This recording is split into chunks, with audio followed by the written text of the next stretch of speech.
Hola amigos, amigas, bienvenidos a Cómics 21. Yo soy Marcos Ordóñez y hoy os presentamos una nueva entrevista, en este caso con José Luis Barón Sesé.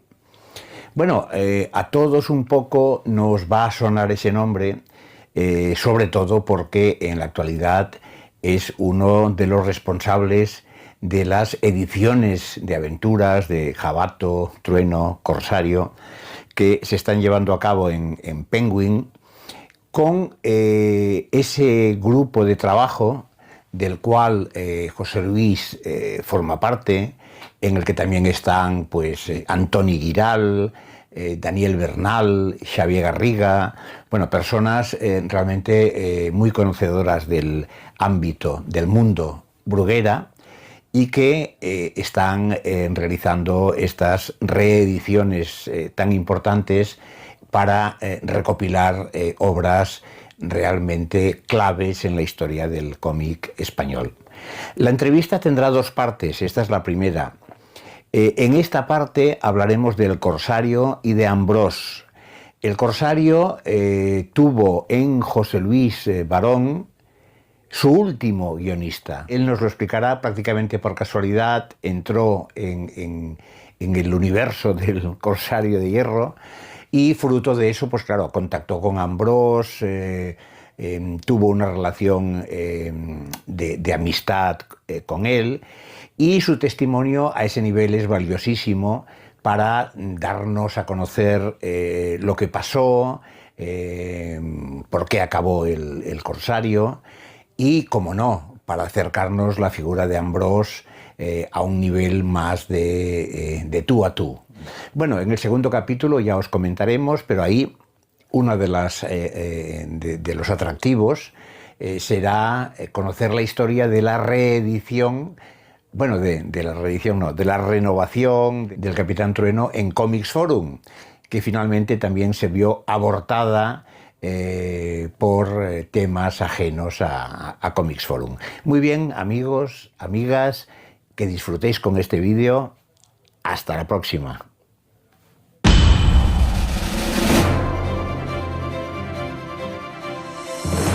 Para empezar, sí, me gustaría un poco hablar de, bueno, pues en tu adolescencia seguramente, cómo conectas un poco con el medio, con el cómic, en tu niñez, y a partir de ahí cómo se inicia tus inicios profesionales, que creo que son en Bruguera, bueno, que un poco enmarques ese trozo de tu biografía. Muy bien, pues yo empecé de niño, no de adolescente, a una edad muy temprana, porque podríamos decir, como muchas personas de mi generación, que aprendí a leer con los cómics del Capitán Trueno y luego del Jabato, y a partir de ahí, digamos, nació en mí una afición no solo a esos dos personajes, sino al mundo del cómic en general. Y yo, aunque profesionalmente y por titulación soy economista, en realidad mi vocación creo que ha sido siempre la de escritor y dibujante. Lo que pasa que circunstancias de la vida pues me han llevado para ganarme las lentejas, a escribir durante largos años otro tipo de literatura que no tiene nada que ver con el cómic. Pero a los 5 años escasos, 4 y medio y tal, y a mí me compraron el número 147, me parece que Los Tártaros de Bleki, del Capitán Trueno, y hasta entonces yo pues leía los típicos cuentos troquelados, en fin, cosas de niño muy pequeño.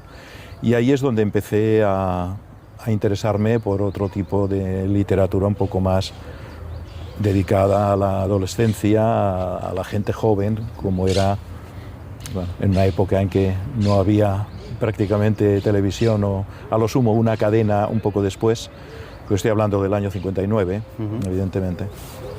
Pues ahí empezó mi afición. Y esta afición, ya en el colegio, que esto ahora, para Sant Jordi sale un libro de José Luis Martín, el autor del Dios, del Jueves, etcétera, y exdirector de la revista El Jueves y que ahora hace el chiste diario de La Vanguardia. Íbamos los dos al mismo colegio, a La Salle. Él tiene un año más que yo y por tanto iba un curso por delante del mío, pero lo que son las cosas, aunque luego tuve una relación profesional muchísimo más tarde, 50 años más tarde prácticamente, o 40 y tantos, ya en el colegio, en La Salle Horta, ya él despuntaba dibujando y yo en la revista escolar, me refiero, que no a todo el mundo le publicaban cosas, pues a mí me publicaron unos cuentos y unos guiones, que es curioso, tendría yo entonces 11 o 12 años, él tendría 12 o 13, los guiones de unas historietas muy torpes que se hacían en unos clichés para luego imprimir en Ciclostil, no sé. Pero es curioso que ya con 11 o 12 años yo ya hice guiones de cómic, evidentemente no profesional, para la revista del cole, y él siempre ha dicho que yo fui su primer guionista, aparte de que él después empezó a hacerse también los guiones de sus personajes, ¿no? Pero digamos, empezó conmigo y casi su labor profesional acabó conmigo, o sea que de alguna manera mantenemos una amistad largamente consolidada. Y esos serían mis inicios no profesionales, pero sí como aficionado al cómic. Yo lo intenté, precisamente fue José Luis Martín el que me dijo, tú escribes muy bien, pero dibujas bastante mal. ¿Tú quieres ser dibujante? Y entonces le dije, pues me gustaría. Y le enseñé unas muestras. Claro, él dibujaba entonces en un estilo Walt Disney y lo hacía muy bien, realmente. Además éramos vecinos de barrio. Y cuando él vio unas tonterías que había hecho de un personaje que me había inventado, dijo, uy, como dibujo no vale gran cosa, pero tú como guionista prometes. Me dijo José Luis Martín, y creo que acertó. Creo que acertó porque, si bien es cierto que ahora ya después de muchísimos años también dibujo algo, porque estuve casado 14 años con una doctora en Bellas Artes, pintora, dibujante, maquetista, en fin. Sobre todo, pues diseñadora, ¿no? Diseñadora gráfica. También, pues creo que algo se me pegó y mi hija, que ahora está en Turquía, pues también ha cogido algo, digamos, del espíritu de su madre. Yo no me puedo comparar con un artista de cómic, pero hay ilustraciones de las novelas que hace 3, 4 años he rescatado de una caja que tenía en casa de mis padres. Algunas las estoy haciendo yo también. Y el diseño de cubiertas de todas las novelas que se me han publicado en los últimos 3 años también es mío. Es decir, que yo me atrevo ahora también, sobre todo con la ayuda, evidentemente, de la informática, pues a hacer mis pinitos en lo que de muy joven me habría gustado, que era dibujar, y que nunca fui a una escuela de dibujo y lo único que hacía era imitar a los grandes maestros, a Foster, a Hogarth, bueno, evidentemente a Ambrós, Darnis. Ya vemos que tú llevas un recorrido de formación por un lado, no aquello de... Sí. Para asegurarte el futuro, que sería la carrera de economista y tus estudios y demás, sí. Pero eso lo empiezas a compaginar con esa actividad paralela de, bueno, de repente colaboras con Bruguera, es decir, estás haciendo tus estudios y al mismo tiempo estás un poco metiendo la cabeza por allí, ¿no? Sí, bueno, los estudios casi los había terminado, aún estaba haciendo un máster en comercio exterior y estaba estudiando inglés y entonces, fue en el año 80, en octubre del 80, pero a mí no me llamaron ni nada. Esto, a ver, tiene relación con lo que luego vamos a hablar del Corsario de Hierro. Es decir, yo era, como se dio la genial coincidencia de que era vecino del dibujante del Capitán Trueno y del Corsario de Hierro, pero solo a partir del año 70, cuando él se trasladó él estuvo trabajando para Valenciana. Hablo de Ambrós, de Miguel Ambrós de Zaragoza, y cuando vino aquí, pues se hizo él y su hermano, José, se hicieron con un piso y ese piso estaba al lado de donde vivía yo. Me enteré gracias a Víctor Mora, ya no lo sabía y en Bruguera no me quisieron informar, evidentemente, por una cuestión de privacidad, aunque no era como ahora, de dónde vivía aquel dibujante al que yo tanto admiraba. Pero en Bruguera, ¿qué colaboraciones hacías? No, en Bruguera todavía, cuando yo me enteré de dónde vivía Ambrós, todavía no colaboraba. Ah, vale. A ver, yo tenía en el año 80, tenía 16 años. No, tenía, perdón, 26 años. 26 años. Y si bien es cierto que yo la carrera la acabé con 22, luego empecé los másters, los estudios posgrado y todo eso, y llegué al 80, pues todavía coleccionaba, evidentemente las colecciones del Capitán Trueno, etcétera, habían desaparecido. Y lo que es curioso es que yo no me había enterado de que Ambrós estaba dibujando El Corsario de Hierro, y fue él quien me lo dijo en su casa, cuando me enteré de su dirección, hablando, en fin, llamando por teléfono al domicilio de Víctor Mora, que me atendió Armonía, su entonces esposa. Y yo, con mucho miedo, porque siempre he sido muy tímido, pues me presenté en casa de Ambrós y hablé con él y me explicó muy amablemente lo que hacía. Y fue él el que me dijo: si a usted le gusta tanto el Capitán Trueno, o le gustó, porque yo también compro otras cosas, ¿por qué no compra El Corsario de Hierro? Y yo dije: ¿y qué es eso del Corsario? No me había enterado. Total, llevaba en kioscos, eso empezó en el año 70, en Mortadelo. Pero lo que son los fascículos de Grandes Aventuras Juveniles, hasta finales del 71, no empezaron a salir en kioscos. Primero salían por páginas en Mortadelo y luego se recopilaban fascículos de 30 páginas. Sí, bueno, 30 más la cubierta, 30 de cómic. Y primero la colección Grandes Aventuras Juveniles, luego Joyas Literarias Juveniles, serie roja. Y yo no me había enterado, entonces Ambrós me lo dijo, me fui a un kiosco y ahí van, pues no me acuerdo, por el número 4 o 5, compré el de la semana y los otros los tuve que conseguir en el mercado de San Antonio. Así fue que me empecé a aficionar de nuevo, que yo no me había enterado, a otro personaje muy parecido al Capitán Trueno, que era el Corsario de Hierro. Entonces ya en el año 80, que habían pasado 9 años, me di cuenta de que los guiones flojeaban muchísimo y que aparecía otro nombre distinto de Víctor Mora. Evidentemente yo no tenía ni idea de si Mora tenía un conflicto por problemas de derechos de autor. Yo estaba en mi trabajo, era controller, director de control económico financiero en una editorial, y no estaba enterado de los pormenores del mundo del cómic y menos de Bruguera. Me enteré muchísimo después. Yo lo único que vi es que ese personaje que tanto me gustaba salía cada vez, tardaba más en salir de un fascículo al siguiente. Primero salían como cada mes, no sé qué tal, y luego pues pasaban meses y no salía ninguno. Y al principio incluso semanalmente, y luego quincenalmente, y a veces pasaban 3 meses.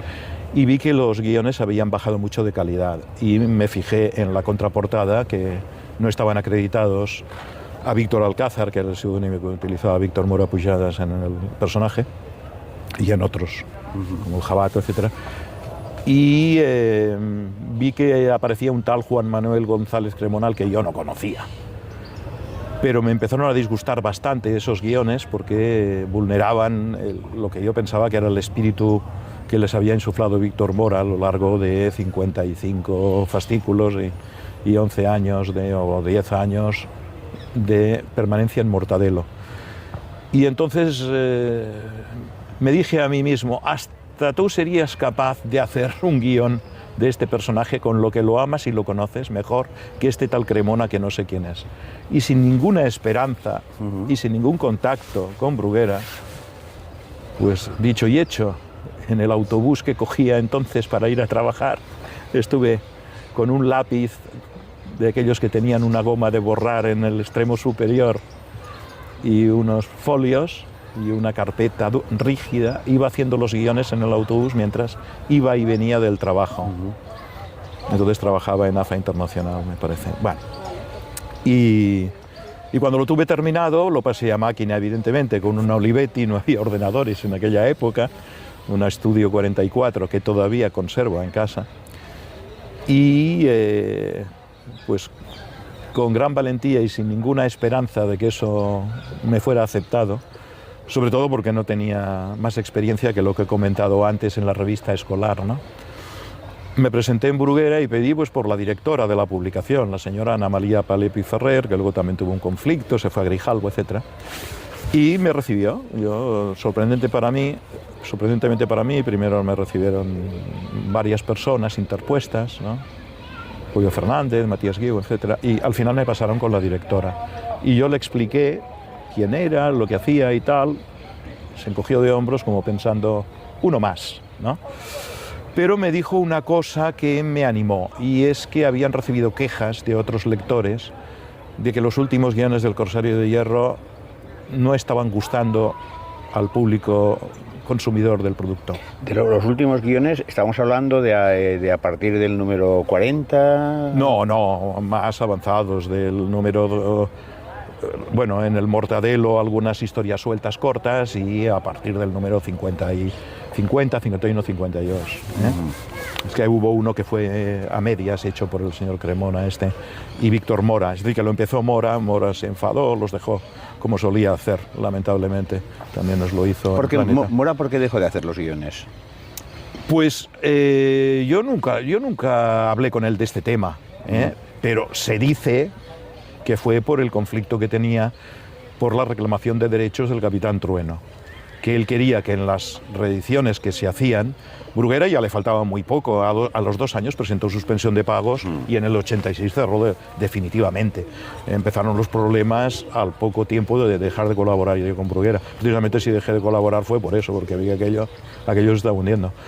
Pero en principio Mora se dice, los que lo conocían más que yo, nunca hablé con él de este tema, que fue un conflicto derivado de los derechos de autor que no le pagaban, porque ellos pues incluso llegaron a negar que Víctor Alcázar fuera Víctor Mora, y él tenía muchos personajes, no solamente estos, Galax, el cosmonauta. Había estado 30 años trabajando para Bruguera, había creado docenas de personajes, y cada vez que se hacía una reedición de esos personajes, en grande, en pequeño, en color, etcétera, no le pagaban derechos de autor.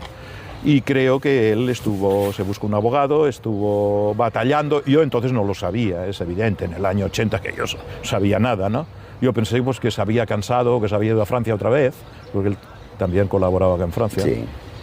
Lo único que vi, porque en el Sheriff King pasó 3/4 de lo mismo, y no fue porque Mora se enfadara ni nada. Había guiones de Vidal Sales, o sea, lo empezó Víctor Mora, y de repente... ¿Casarel? Casarel, sí, alias Casarel, y de otros.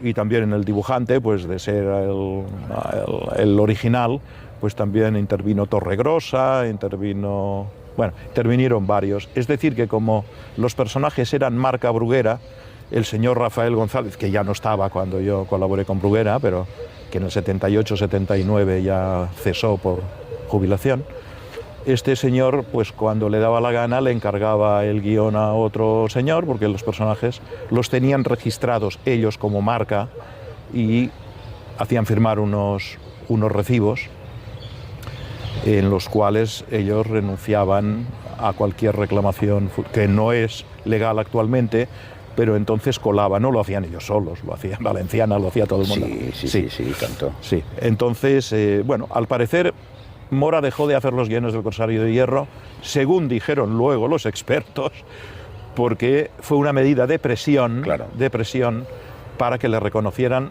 no en el Corsario de Hierro, sino en todo lo que había hecho, que eran 50 o 60 personajes a lo largo de toda la historia de Bruguera, desde que empezó él en el 52 o no sé, en fin, él empezó muy jovencito, ¿no?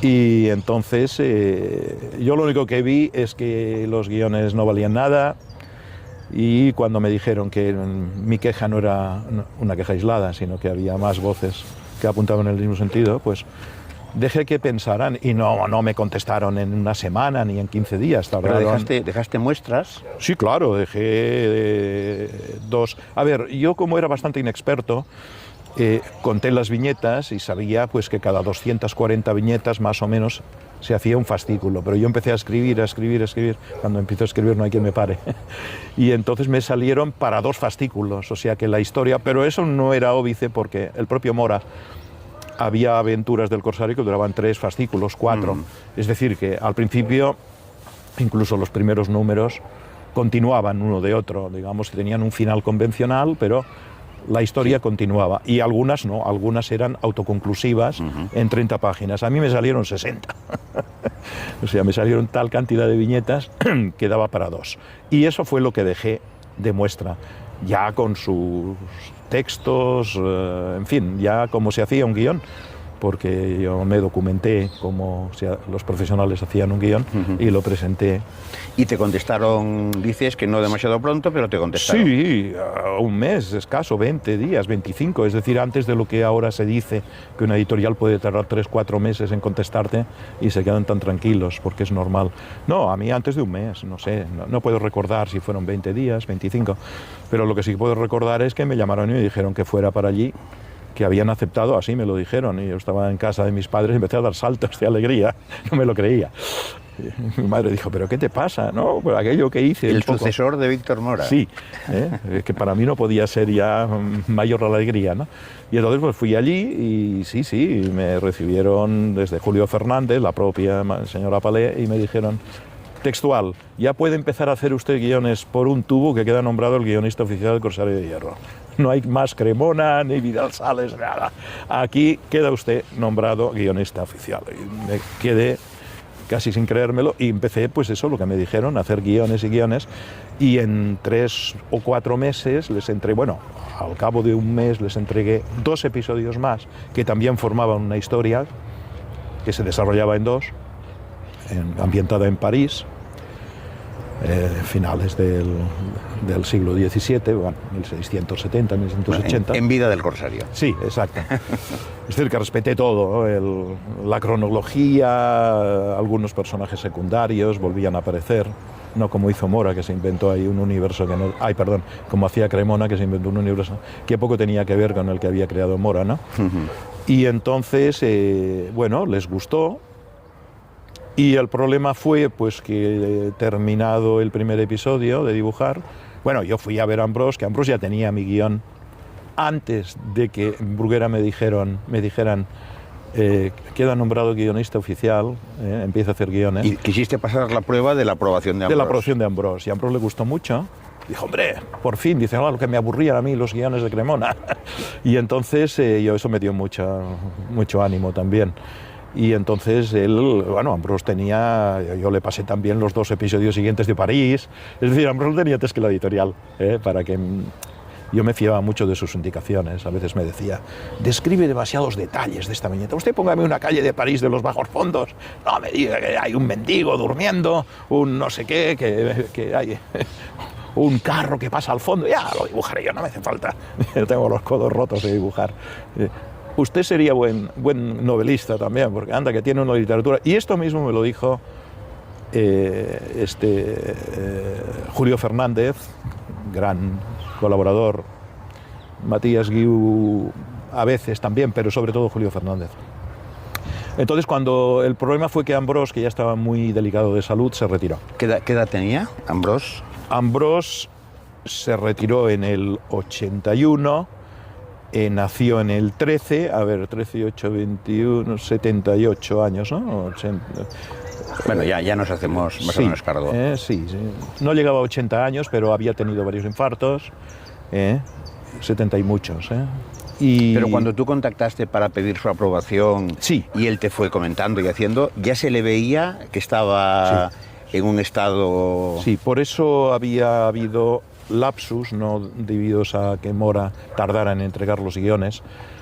Había habido meses que Ambrós no había podido dedicarse a dibujar el Corsario de Hierro, porque estaba ingresado en el hospital, había tenido varios infartos, y bueno, y estaba muy delicado. El hermano también, había un ambiente allí en su casa.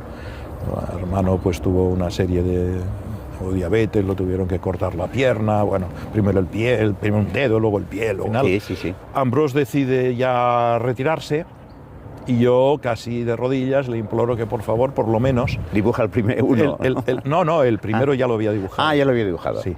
He dibujado, he entregado y se estaba publicando en Mortadelo. Y de repente dijo que ya no podía más, que ya le tocaba, a los 65 se podría haber jubilado, ya tenía casi 80, y bueno, y que lo dejaba, que ya la editorial se lo daría a algún otro dibujante y tal. Y yo dije, hombre, pero por lo menos acábeme la historia con la segunda parte, porque continuaba, porque era un continuará. O sea, hizo un cuaderno, 30 páginas, que concluían el siguiente cuaderno. Sí. Este cuaderno de 30 páginas se publicó en Mortadelo. Y en fascículo también. Y en fascículo también. 56 de Vale, joyas ese. literarias. Sí. Ese se publicó y el siguiente ya no se publicó. No, el siguiente no. Y entonces, claro, cuando me dijeron en la editorial bueno, me lo había dicho primero Ambrós directamente, pero que no, que lo habían intentado convencer, pero que la decisión era irrevocable y ya no iba a dibujar nunca más. De hecho, ya solo hizo algún dibujo para algún aficionado, y lo de la historia de los cómics, hizo 3 paginitas que ni siquiera lo pasó a tinta él. Se lo tuvo que pasar el Amador García y tal, porque estaba retirado. La historia de Sigrid y el trueno en la cama. En ¿no? la cama, sí, correcto. Es decir, que ya no volvió a dibujar. Lo último que dibujó Ambrós, de verdad, aparte de dibujos para aficionados, fue mi guión del Corsario de Hierro, el número 58, Rescate Peligroso. ¿Y entonces cómo quedas tú? Bueno, quedo allí vicisitud. Y entonces le digo a la editorial, bueno, me ha dicho Ambrós que ya buscaréis a otro. Sí, pero va a ser complicado encontrar. Y fui yo el que propuso a Fuentesman, Francisco Fuentes Manuel, que vivía en Alicante entonces. Y bueno, era alicantino y estaba en Alicante. Y hacía algún tiempo que no hacía... Había hecho muchos dibujos en joyas literarias juveniles y tal, bueno, y en otros sitios, ¿no? Sí, y en Bravo. Y en Trueno también, ¿no? Y en Trueno, más atrás. Y en el Jabato, no sé si también. No, Jabato no, en Trueno sí. Y entonces yo le dije al Julio Fernández, le dije, oye, ¿qué te parece si se lo encargamos a Fuentesman? Y me dijo, pero ahora esto está un poco... ¿Por qué no vas tú? ¿Lo conoces? Digo, no, ¿por qué no vas tú? A ver si lo convences y tal. Digo, joder, me mandáis a Alicante, digo, yo estoy trabajando. Bueno, un fin de semana, llámale, me dieron el teléfono, tal, hablaremos con él para decir que vienes de parte de la editorial, tal y cual. A ver si lo convences, porque es que no sé qué le pasa, que últimamente le hemos llamado para encargarle cosas y siempre nos dice que no le va bien, que en fin, no sabía muy bien qué pasaba. Yo me presenté, cogí el avión, me presenté en Alicante, de parte de ellos, con un montón de muestras, con un fascículo de los publicados ya de la primera parte de la historia, para que fuera congruente el aspecto de los personajes y de los paisajes con lo que había hecho Ambrós. Y me presenté allí en su casa y me abrió su hijo y bueno, se me cayó el alma a los pies cuando lo vi en silla de ruedas. Fuentesman había tenido un ictus, hacía ya no sé exactamente cuánto, 1 mes, 2 meses. Pero tú, antes de coger el avión y de desplazarte, ¿le hiciste saber tus intenciones? Sí. Y él dijo que sí, que podía dibujar el Corsario. Y lo hizo, de hecho dibujó 12 páginas. O sea que mal, todo se ha dicho, por eso al final no cuajó. Y tuvo que pasárselo a tinta el hijo, porque tenía un brazo, tenía medio cuerpo paralizado, había tenía una hemiplegia, entonces es evidente que no era el Fuentesman que todos recordábamos, ni del Capitán Trueno, ni de las joyas literarias. Pero no me lo dijo porque el hombre quería, tenía una gran intención y se alegró muchísimo. Hombre, han vuelto de que a pensar se acordaran de él. Sí. Pero se ve que ya estaba mal de salud y había estado ingresado y tal, y por eso no cogía encargos de Bruguera. Por eso me dijeron, vaya usted a ver si lo convence, que a nosotros no, nos da largas y tal. No dijo que estaba en una silla de ruedas. Yo me lo encontré así. Entonces yo se lo expliqué y él se alegró mucho y me dijo que sí, que lo haría, que lo haría. Es más, yo creo que al cabo de una semana o 10 días ya me mandó a mí directamente a casa 4 páginas.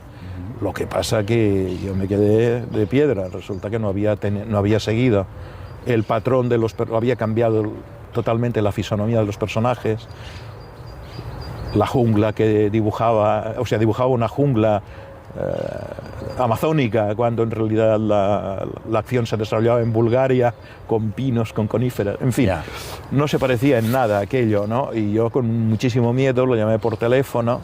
Yo solamente estuve una vez en su casa y le dije, pero yo le dejé muestras y tal, ¿no? Se ve que tampoco, la mente no le iba demasiado bien, ¿eh? No solamente era el brazo.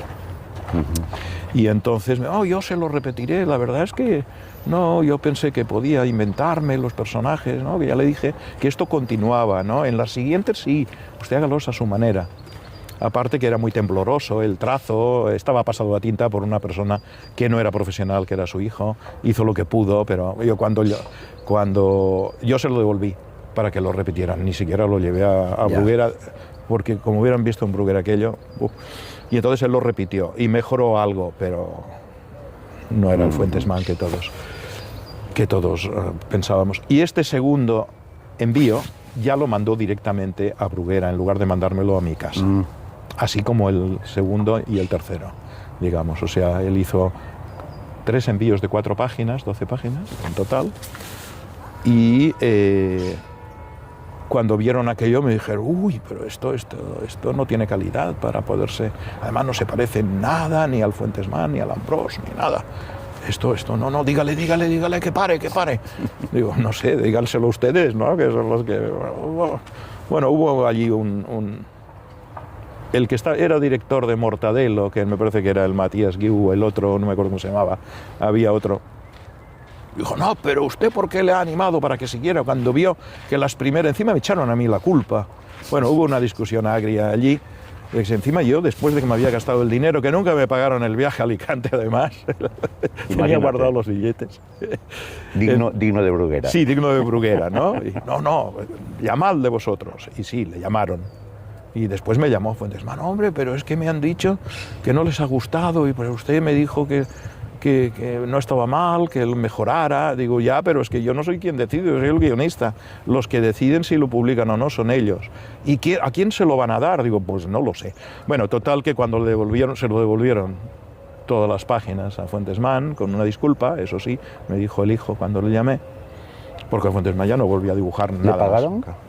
No. Ni a mí por los guiones. Bueno, por el primero sí. Por el publicado. El publicado sí, por los demás. Me tuvieron trabajando 6 meses y no me pagaron ni un guión. Por eso digo, entonces me dice el Julio Fernández, me dice, usted escribe de maravilla. Dice, lo que vamos a hacer, si le parece bien, es una cosa. Esto del Corsario de Hierro va a acabar como el Rosario de la Aurora, esto ya lo ve lo que hay, porque resulta que el Matías que me dice, es que esto es un personaje que ya lo quitaremos del Mortadelo, lo quitaremos de aquí porque ya no se vende, esto ya es de otra época, no sé qué. Y estaban vendiendo ediciones del Capitán Trueno seguidas. Es de otra época y, sí. y El Príncipe Valiente duró 50 años. Exacto. En fin, una serie de excusas. Sí, de excusas que pusieron. Ya había gente que se quejaba de que no le pagaban a tiempo y todo eso. Y me dijo, ¿por qué no hace usted unas...? Usted escribe muy bien, que si le presento a Félix, no me acuerdo del apellido, a Ranz o algo así, o no, Félix, no me acuerdo. ¿Larraz? No sé, el encargado de los bolsilibros, aquellas novelitas de Duro, que se llamaban, pequeñas. No sé. Sí. Que era también un producto estrella de Bruguera, aquellas novelitas de Estefanía, de Silver Kane. De ediciones de bolsillo y de Marcial Lafuente Estefanía. Sí, del tamaño A6, 10x15, que empezaron valiendo un duro y acabaron valiendo 25 pesetas. Y ibas en el autobús y cantidad de gente. Eso es. Dice, claro, usted es una pena desaprovecharlo y tal, porque con lo bien que escribe y... Mire, le voy a pasar la referencia, le va a llamar directamente Félix. Y me llamó y me dijo, hemos visto estos guiones que hacía, ¿por qué no menos hace unas muestras de novelas de estas de bolsillo, ¿no? Los bolsilibros que llamaban entonces. Y les hice 2, una me dijo, del oeste no, que con Estefanía ya lo tenemos cubierto. ¿Qué quieren? Y tal. Dice, no sé, de terror, de policíaco, en fin. Que esto hay menos autores. Y yo les hice una de terror, una policíaca, lo entregué, no me contestaban. Yo tenía cada vez más trabajo en la empresa donde trabajaba y tampoco me pagaron ninguna. Total que un día me presenté y le dije, mire, oye, que agradecido por haber pensado en mí, pero yo no cuenten conmigo. Esto ha sido una incursión que yo pensé que tendría continuidad, pero mucho interés para que hiciera y venga, para hacer guiones por un tubo, hacer novelas por un tubo, y luego resulta que bueno, igual el mes que viene, igual el otro, es que ahora ya lo tenemos cubierto porque se vende menos esto y ya no nos hacen falta tantos autores. Entonces, sí, te iban dando largas, pero tú habías entregado 2 novelas y estaban muertas de risa. Ahí estaban muertas de risa y sin cobrar. Afortunadamente están publicadas ya ahora. Pero bueno. Y entonces tu relación con Corsario de Hierro, ahí se acaba, ¿no? Ahí se acaba. Con Ambrós, luego Fuentesman y con las novelitas estas de bolsilibros.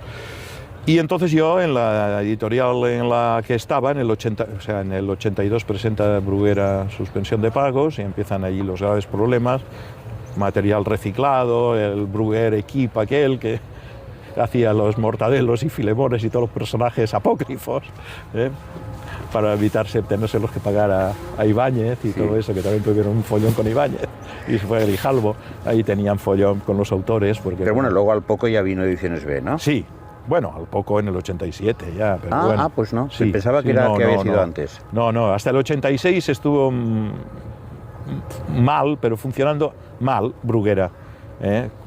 Hubo una, digamos, una comisión por el banco de crédito industrial, no sé qué, les dio unos créditos, luego montaron una cooperativa, los trabajadores, y no pagaban a nadie.